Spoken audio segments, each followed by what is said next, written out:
tension, based on real events. This story comes from a close friend, about a guy he knows named Omar.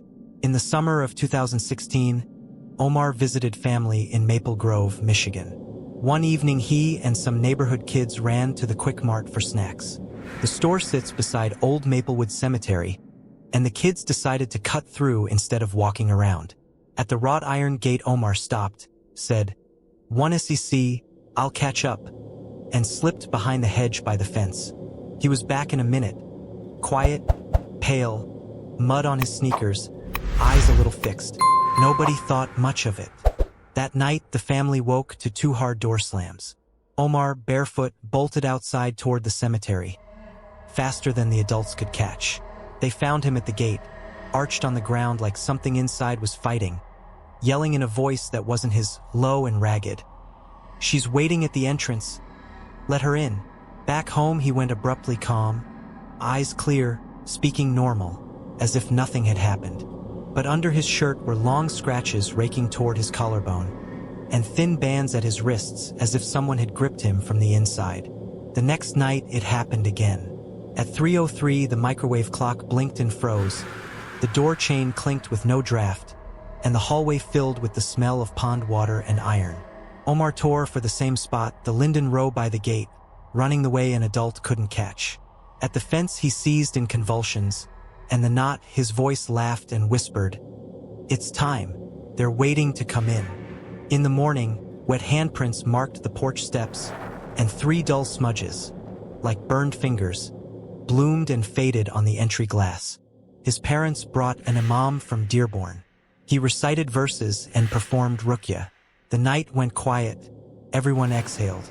But 3 days later, the 303 door slam, footsteps down the walk, Omar flying toward the graves again. This time his father caught him and began reciting aloud. Omar howled, then laughed in a bent voice, like someone playing his laugh half a beat early. Frost filmed inside the window and spelled "don't," then melted.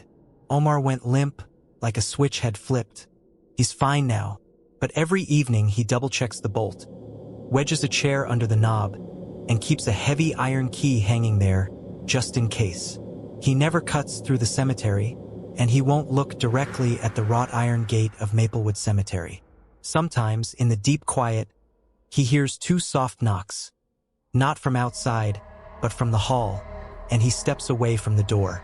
Omar says, "At the fence they wait for someone to step aside. That's their chance to come in." Next scary story. This is a story from my childhood. We lived in Dearborn, Michigan, across from an older neighbor, Mrs. Yasmin Hamid. She ran a tiny corner shop, groceries, little odds and ends, and always slipped candy to the kids. Warm, gentle woman. One day my little sister asked, "Why is your husband so quiet and sad?" Mrs. Yasmin sighed. When Hamid was 17, he walked home late one night, and his voice was never quite his again. It was May, the end of spring. After a late movie, his friends peeled off one by one. Hamid walked alone. The night was still, a light breeze. On a side street stood an old mulberry tree. Elders always said, "Don't walk under it after midnight." First he heard a soft, steady sound, like someone combing very long hair. Beneath the branches sat a woman in white, sleeves brushing the ground, straight black hair shining under the streetlight. She drew a comb slowly through it and, without lifting her head, said, "Hey boy, where are you going? Want to talk?" Hamid paused and answered politely. Her reply came in 2 layers at once, one half a beat ahead, like an echo that outruns the sound. The mulberry's limbs creaked without wind, and the air filled with the smell of wet iron. She tossed her hair back, and he saw hooves beneath the torn white hem, thin jointed goat legs arched wrong.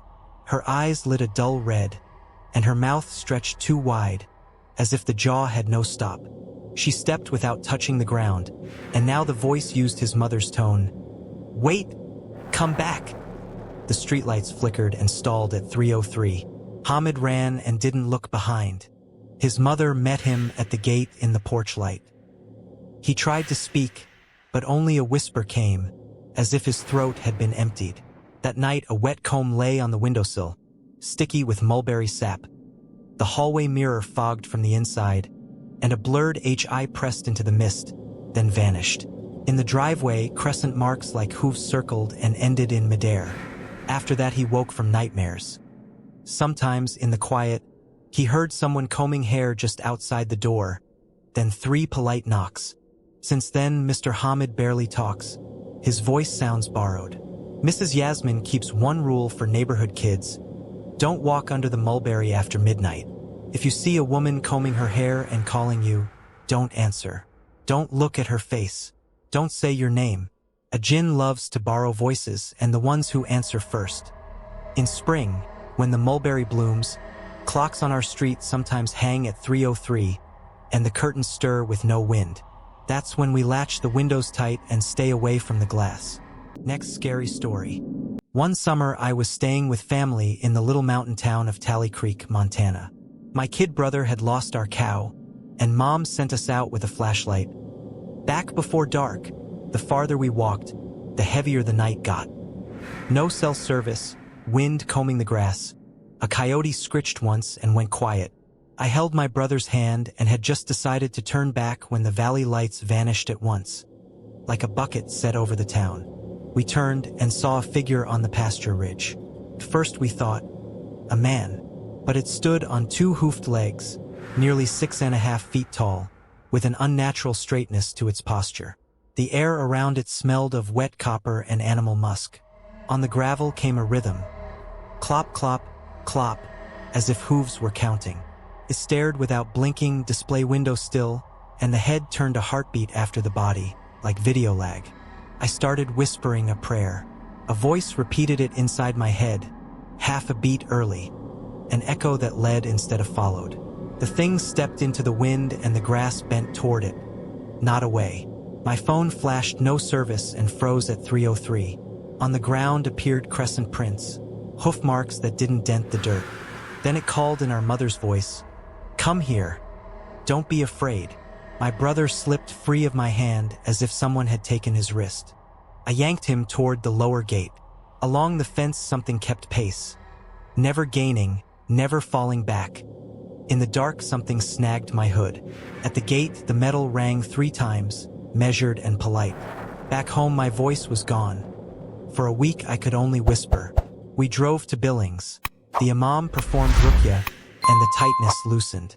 On the windowsill, black half-moons stained the paint like charred fingertips, and the dog refused the steps, bracing hard. Since then, I avoid those hills even in daylight. If I hear clop clop, clop behind me, I don't turn. If the clock suddenly sticks at 3:03 and the air smells of wet iron, I go inside and stay off the glass. Old-timers in Tally Creek say the goat man counts kids and waits for someone to step off the path. Share your story, and at night, stay on the trail. Thanks for watching until the next scary stories.